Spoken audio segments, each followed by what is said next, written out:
The Taliban reportedly going door to door, searching for Christians and even inspecting phones for Bible apps.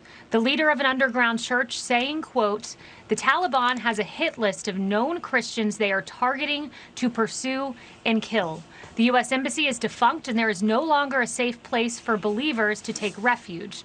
All borders to neighboring countries are closed and all flights to and from have been halted with the exception of private planes.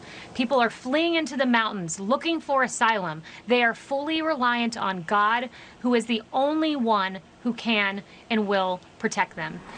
KT, starting with you, that quote is from a man named Pastor X. He has to use an alias for obvious purposes.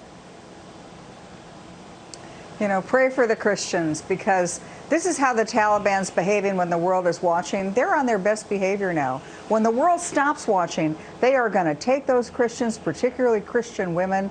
I think they'll take hostage videos of them. They will torture them. They will do heinous and terrible things.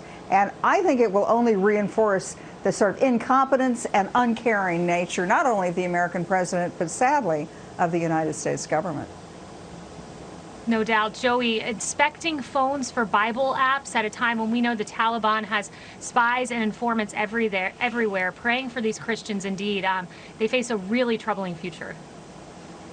Absolutely. You know, these are the stories that make it so important for us to look back and say, how did we not have the intelligence to predict the Taliban would bum rush the government this way? And how did we not bring in a strategy to help people at least mitigate these risks for themselves? We might not have been able to solve all these problems for everyone, but to give them lead time to make decisions if they want to leave, to be able to leave, to cover their tracks if that's what they need to do to stay there.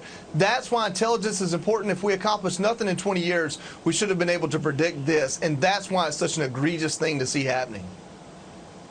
It is. And look, Miranda, the Christianity Today article saying that they're having people with girls over the age of 12 put an X on their door, and then they will seize the young girl. And if you hide your young daughter, they will kill your families. This is just heartbreaking.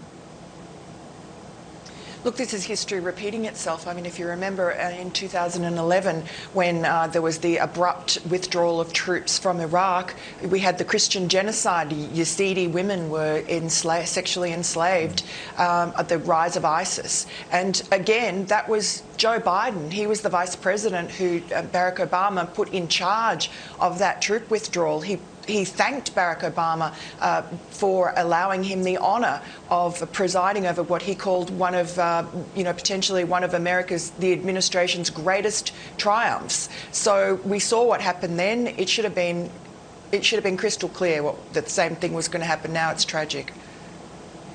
No doubt. My church prayed for the Christians in that country, for the religious minorities, for the Afghans. I urge all of you too, and if you want to help, you can go to Global Catalytic Ministries.